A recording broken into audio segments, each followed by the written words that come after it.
Little progress update on my venture that I bought in September of 2021 with 30,000 miles. I've got it back together after the tires were put on and the dust seals and the bearings were greased on the wheel. Well, you really can't grease the bearings because they are sealed, but I tried. Tires are balanced. I took the rear shock linkage off and greased all the bushings and bearings, and I'm glad to report that they didn't need it. They were well greased and there was no rust inside there. I did the rear cush drive, the hub, that thing that people say makes squeaky or some kind of noise. I didn't hear it, but it was dry. It's a series of, I have a video on. It's a hub that plugs into the wheel into the 6 rubber mounted bushings, because you have to have a shock absorber for the drive system on all street bikes, because it will blow your transmission up eventually if you don't have something that will cushion every shift, the energy going from the engine to the rear to the ground. There has to be something that will absorb some of that impact. That's a pretty violent process there. No street bike I've ever seen doesn't have the cush drive. Dirt bikes don't have it a lot of times, but people that convert their dirt bikes to street end up having transmission problems because they don't have that cush drive, that shock absorber in the back wheel. But anyway, I got this all back together. I'm ready to go for a spin. What else have I done? I've done basically valve adjustments. None of the valves were out of adjustment at 30,000 miles. New spark plugs, new fluids everywhere. Brake fluid, clutch fluid, final drive fluid, antifreeze, and of course engine oil. And I only use motorcycle oil because transmissions on motorcycles require oil that has zinc and phosphorus in it. Anyway, that gives the oil a higher film strength to cling to the gears as they're meshing under pressure. There's a lot of pressure on motorcycle transmission gears as they're meshing. Some years ago, they exceeded 100,000 pounds per square inch of pressure measured on gear faces on motorcycles. So you got to use the right oil. I want to point out that I never wash my motorcycles. I haven't washed a motorcycle in over 30 years. I only use this stuff. Honda Spray Cleaner and Polish. And if you read the fine print there, it says it's good for plastic, chrome, paint, and aluminum. It's a detailer in a can, and it cleans grime, grease, and bugs without water. And I have been doing that for years, and it is true. I had a black Honda Pacific Coast that I commuted on for 24 years. 6 days a week, 8 months a year. 31-mile round trip. I never washed that motorcycle. It was all covered with plastic, almost as much as a Goldwing. And it had nice, smooth, flat surfaces. It was easy. Just spray that on and wipe it off. But there wasn't a scratch on that bike. That bike shined like this when I sold it. Last year, I retired and I sold, I had 8 motorcycles at the time. Now I'm down to the minimum, 2. A sport bike and a touring bike. But anyway, I've never washed any of my motorcycles, and don't ever take a pressure washer to a motorcycle.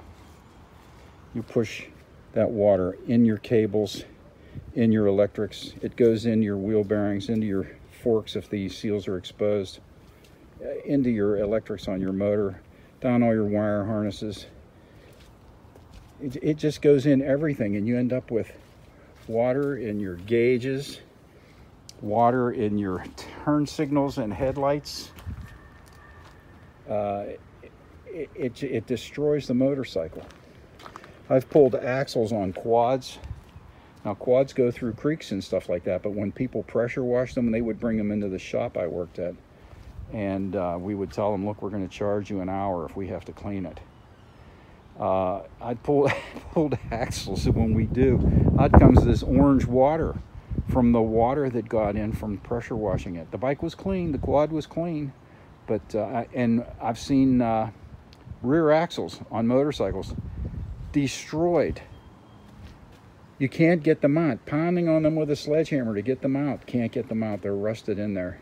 Ended up buying a wheel. Don't pressure wash your motorcycle. I went with Kenda tires. They have a tire called a Cruz, K-R-U-Z, made for heavy motorcycles. That front tire is rated at 761 pounds in the fine print. And the reason I put new tires on is because, I'll show you. My deer are eating.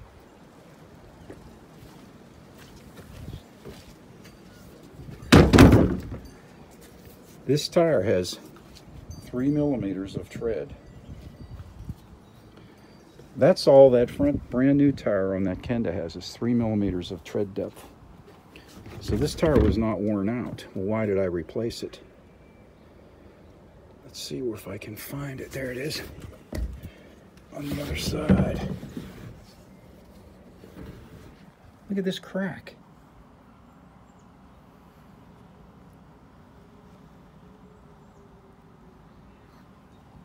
Why did it crack? Because the tire,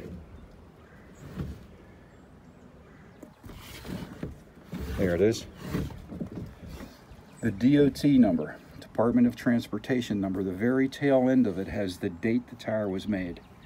That tire was made in 2011, the 19th week of 2011. I don't know if that's required by law to have, in case there's a recall, but that tire was 11 years old.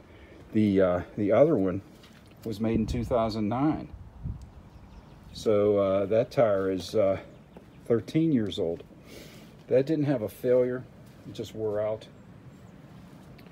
But when I looked at the tires, I thought, should I keep using these tires? You know, this still got some meat on the front one.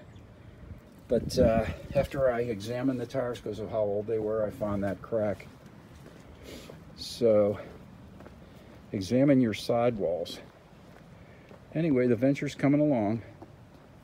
I was going to do the fork oil and fork seals, bushings, and possibly upgrade the springs to Progressive brand fork springs. But I didn't want to have the bike all apart like it was all winter in my garage. It really screws me up. So I am going to wait until all the parts come in to do my fork springs, bushings, fork oil, and fork seals.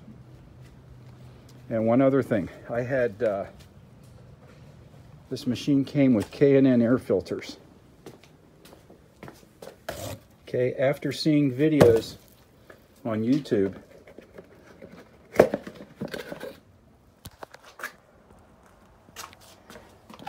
about how bad they are,